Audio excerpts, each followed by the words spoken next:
Hello, students. Let's start with the topic today, that is nutrition in humans. In this topic, I will explain you about human digestive system. Now let's move on to the definition. What is nutrition? It is the process of obtaining food which provides the source of energy that further help in maintenance and growth. After this, now let's move on to the introduction. Nutrition in human. So human beings show heterotrophic mode of nutrition. In the human beings, we have alimentary canal, which is also considered as the digestive system.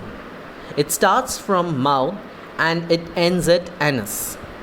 Various regions are specialized to perform different functions like ingestion, digestion, absorption, assimilation, and egestion. Digestion is a breakdown of complex food molecule into a simpler food molecule. So, when we are quoting the word breakdown, that means it is catabolism. Catabolism is a type of metabolism, and such catabolism, the rate of catabolism will be increased by the help of enzymes. So, enzymes are the biocatalysts which are used to alter the rate of digestion. There are various types of enzymes responsible for digestion. Each and every enzymes are particularly activated in a specific pH. There are certain enzymes which get activated in acidic pH, and there are certain other enzymes which get activated in alkaline pH. That means each and every enzyme has their specific pH where they get activated. Now, what happens to the food once it enters in our body? So now let's move on to this by seeing this image and a flowchart mentioned here. Okay, so this is the diagram. We can see this is the diagram of our digestive system, where you can see the alimentary canal. It starts from mouth and it ends in the anus. Okay, so now as the food we take it inside in the mouth. The process is ingestion. From mouth, the food gets dissolved and it gets mixed up. It gets mixed up with a watery substance called saliva, and the food gets moistened, and from the mouth it gets into the stomach by the help of a pipe-like structure, a tube-like structure known as esophagus.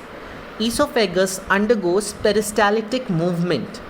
What is peristaltic movement? It is a rhythmic contraction of the food pipe which helps in contraction and relaxation of the food in a way so that it can enter and it can go inside. After moving into the stomach, the food will further get digested. Some of the proteins will get digested into the stomach.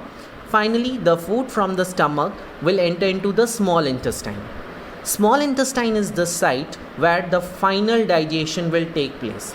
After small intestine, there will be no further digestion may take place. So the final digestion will take place in small intestine.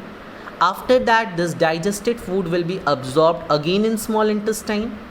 Later on, the undigested food material will move into the large intestine.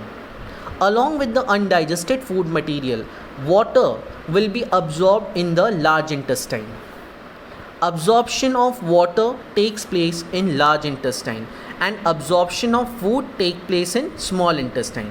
The undigested food material from the large intestine will move to anus, and then finally it will digest out, it will remove out from our body. And this whole process is all about what happens to the food once it enters our body.